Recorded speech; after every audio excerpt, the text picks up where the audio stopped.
On paper, the Soviet Union claimed to build a workers' paradise. No hunger, no want, just progress for all.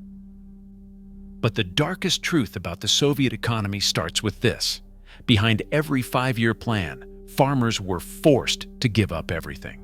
Grain was shipped abroad while families starved at home, and entire villages disappeared from the map. In 1933 alone, Soviet officials signed telegrams sealing off borders, while blacklists condemned Ukrainian peasants to an engineered famine, Holodomor, at the cost of millions of lives. The numbers were hidden, the evidence buried. Why did a system meant to feed the world become the architect of mass hunger?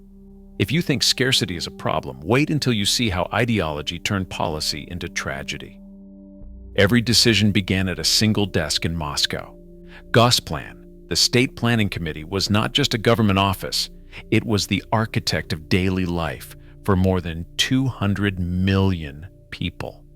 Here, planners mapped out the next 5 years in columns and rows, setting quotas for every factory, farm, and mine, from Leningrad to Vladivostok. There were no market prices, no negotiation between buyer and seller. Instead, a decree in 1928 abolished the last traces of free pricing. From that moment, the price of bread, boots, or a ton of coal was fixed by the state, unchanged by harvests, shortages, or demand. On paper, this meant stability. In practice, it meant guesswork. Gosplan's job was to anticipate the needs of an entire nation. How many tractors, how much steel, how many shoes a city would need in 5 years' time. The result was a web of targets, each one tied to another, each enforced by law. Miss a quota, and a manager could lose not just his job, but his freedom. The system rewarded those who met or exceeded targets, even if the numbers were pure fiction. Factories reported mountains of finished goods, but nobody checked if the parts fit or the machines worked. A tractor plant might finish its quota by producing hundreds of engines, but leave them sitting on the loading dock, unassembled, because the wheels or axles had not arrived. Heavy industry always came first. Steel, coal, oil, these were the lifeblood of the plan. Consumer goods were an afterthought, a luxury for better times. The logic was simple: build the foundation, then worry about comfort. Full employment was the promise. If you could work, you worked. But the jobs were not always real. In some factories, entire shifts swept the same floor over and over, or waited for parts that never came. The appearance of progress mattered more than its reality. Without market prices, there was no signal to warn of waste or shortage. A shortage of boots in Siberia could go unnoticed for months, while a surplus of hats piled up in Moscow warehouses. The planners in Gosplan tried to keep up, but the information was always late, always incomplete. Reports were massaged, numbers inflated, failures hidden. Managers learned to play the game, meet the quota at any cost, even if it meant swapping goods with other factories in secret or cutting corners until nothing worked as it should. To outsiders, the Soviet economy looked strong. Giant dams, endless factories, workers marching in parades. But underneath, the system was brittle. Every table, every quota, every fixed price was a guess. And the cost of guessing wrong was measured not just in broken machines, but in empty shelves and silent kitchens. The rules of the plan made coercion not just possible, but necessary. When the numbers did not add up, someone had to pay the price. January 22, 1933. A telegram signed in Moscow ordered the borders of Soviet Ukraine sealed. No one was to leave. Trains were stopped, roads watched, villages cut off from the outside world. The words were simple: stop the flight of peasants seeking bread. But the effect was a death sentence for millions. In the countryside, blacklists appeared overnight. Entire villages, accused of hiding grain or failing quotas, were struck from the ration rolls. No food, no supplies, no right to trade. Local officials received lists with names and numbers, each one a family, a street, a community condemned to starve. The OGPU, Stalin's secret police, enforced the orders. They swept through homes, overturning cupboards, prying up floorboards, searching for hidden flour or a handful of dried beans. Even the fields were watched. The 5 stalks of grain law meant a child caught picking leftovers could be sent to prison. Meanwhile, train cars loaded with Ukrainian grain rolled east. In 1932, 4.27 million tons left Ukraine, some of it exported abroad, even as the fields at home turned silent and the villages emptied. Official ledgers showed reserves, enough by some calculations to feed the starving. But the quotas held. The orders did not change. A diary found years later in a village near Poltava records the winter in broken lines. February 12th, they came again. Took the last sack. Children cry at night. March 3rd, neighbor buried her youngest. April 19th, no one left to dig graves. Across the border, foreign diplomats sent coded reports to Berlin, Warsaw, and Rome. They described mothers begging at train stations, children with swollen bellies, guards turning away the desperate. The Soviet press denied everything. To the outside world, the famine did not exist. In the spring, the blacklist grew longer. Some villages lost half their people in a single month. By June, the death toll in Ukraine reached tens of thousands a day. The fields blossomed, but the kitchens stayed empty. A system built on quotas and decrees had turned bread baskets into graveyards. The famine's evidence lies in the archives, telegrams, blacklists, ledgers, and the words of those who survived. Each document is a fragment of a larger truth. Hunger was not an accident, but the product of policy, enforced by law and sealed by silence. A man wakes up in a wooden barrack before dawn. Frost clings to every surface. The guards shout, and the day begins with a roll call. Thousands of prisoners, shivering in thin coats, line up in the dark. This is the Gulag, the backbone of Soviet forced labor. Between 1930 and 1953, nearly 18 million people passed through these camps.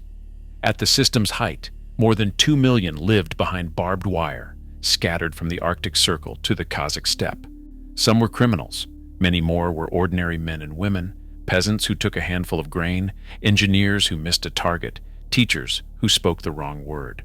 Each morning, the same routine: black bread and watery soup, barely enough to keep a body moving.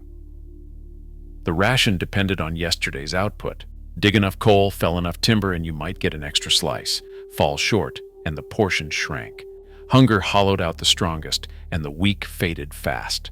Work squads marched out under armed escort, 30 men to a group, tools slung over their shoulders, boots patched with rags.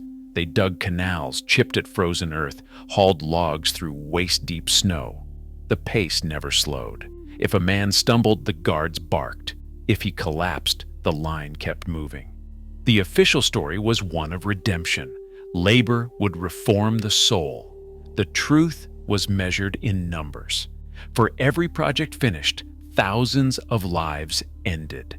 In the 1940s, the annual death rate in the camps soared as high as 25%. Timber, gold, railroads. These were the products on the ledgers, but the real output was measured in bodies. Productivity lagged far behind free labor.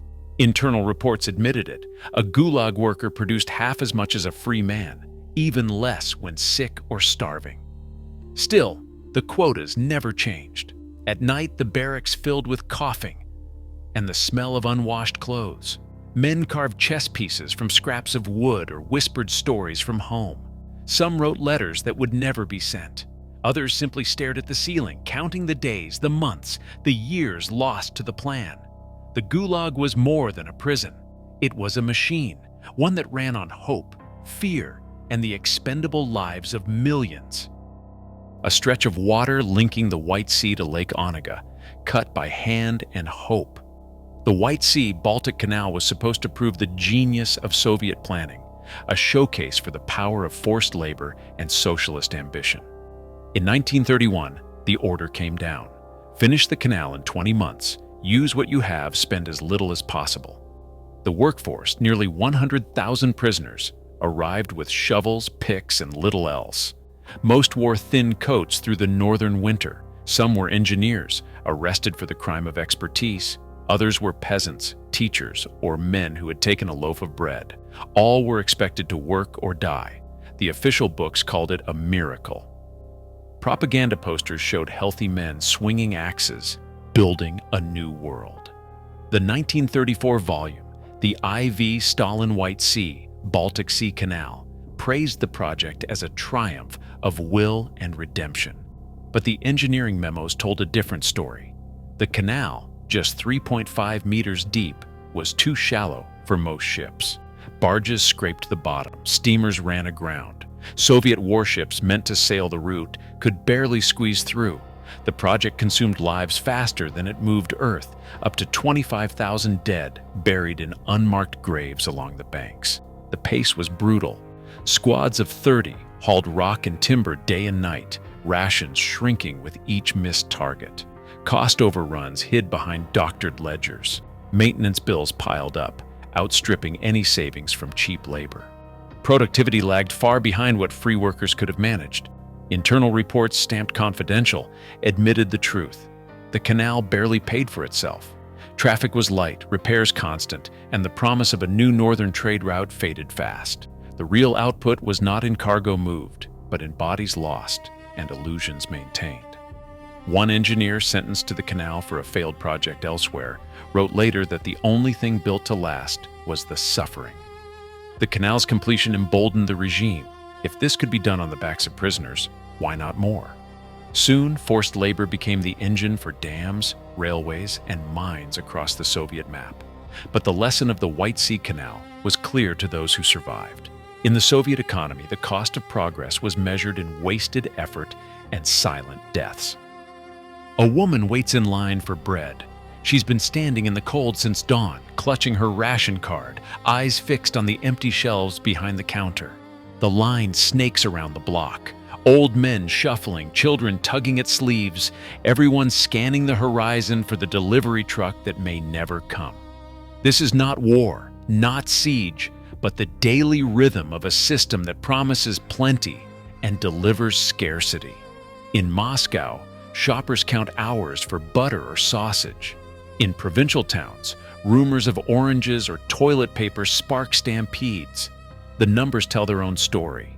By the 1980s, official growth had slowed to under 2% a year. The shelves stayed bare, the promises faded. The planners in Gosplan called it the calculation problem. Without real prices, they guessed at needs and always guessed wrong. A factory might churn out 1,000 left shoes, but not a single right. A farm produced tons of cabbage, but no salt to preserve it. The shortages bred a new class of fixer, the tolkachi. These middlemen, part hustler, part broker, moved quietly between factories and ministries, trading favors, vodka, or cash for the parts and permissions that kept the machines running. Police files from the era read like case studies in improvisation. Managers hoarded supplies, swapped goods in back rooms, and built shadow networks to fill the gaps left by the plan. But not every problem could be solved in the shadows. In June 1962, the city of Novokirkatsk erupted. A sudden hike in meat prices collided with unpaid wages. Workers at the locomotive plant walked out, chanting for bread and justice. The authorities answered with gunfire. Dozens fell in the square. The official count never published. The truth whispered for years. The protests spread, but the system held. By force, by fear, by habit. Each crisis chipped away at the promise of socialism, leaving only lines, shortages, and the quiet anger of millions. The darkest truth was not just in the numbers, but in the daily grind of waiting, bartering, and hoping for something better. A sea the size of Ireland, gone in a generation. In 1960, Soviet hydrologists received their orders. Divert the Amu Darya and Syr Darya rivers, turn Central Asia into the world's cotton basket. Field scientists warned of disaster. Salinity would rise, fish would vanish. The air would turn to dust. Their warnings landed in closed files. By the late 1980s, 90% of the Aral Sea had disappeared. What remained was a salt flat scoured by toxic winds. Fishing villages once hugging the shore now sat stranded on desert, boats rusting in fields of sand. The cotton harvest boomed, but children coughed blood, and entire communities lost their livelihoods. Maps labeled the region a disaster area. The word irreversible appeared in Politburo memos, never in public. East of the Aral, another warning went unheeded. April 26, 1986. Reactor number 4 at Chernobyl exploded just after midnight, sending a column of radioactive dust high over Ukraine and Belarus. The first reports reached Moscow within hours. Internal Gosplan notes called for secrecy, not evacuation. Pripyat's 49,000 residents carried on as usual, school, work, weddings, while invisible fallout drifted over playgrounds and gardens. It took 36 hours before the order came to evacuate. By then, the wind had shifted. Radioactive clouds swept across borders, contaminating over 1 million hectares of farmland. Official broadcasts downplayed the danger. Medical records were sealed, press coverage blacked out, and foreign embassies received only bland reassurances. In both cases, the cost was measured in generations. The Aral Sea's collapse poisoned the land and the lungs of thousands. Chernobyl's fallout left entire regions uninhabitable, with cancers and birth defects still recorded decades later. The planners who drew the maps and set the quotas never visited the empty villages or the silent, rusted ships. Nature was not an obstacle to be conquered, but a witness, one that would remember every decision long after the ledgers were closed. By 1980, Soviet economic growth had slowed to under 2% a year, even as official reports continued to promise progress. The evidence shown, survivor diaries from the Holodomor, state telegrams ordering border closures, and engineering memos on the White Sea Canal, reveals a system where central planning led to tragedy, not prosperity. Millions endured forced labor, while environmental disasters like the 90% shrinkage of the Aral Sea unfolded in secrecy. Some archives remain classified, and the full human cost is still being studied. Yet historians agree, the Soviet economy's rigid design and suppression of market signals produced inefficiency, unrest, and lasting ecological harm. Today, the consequences of these decisions are still visible across former Soviet lands. The record is clear. When ideology overruled evidence, the cost was measured in lives, lost futures, and a legacy still reckoned with by generations.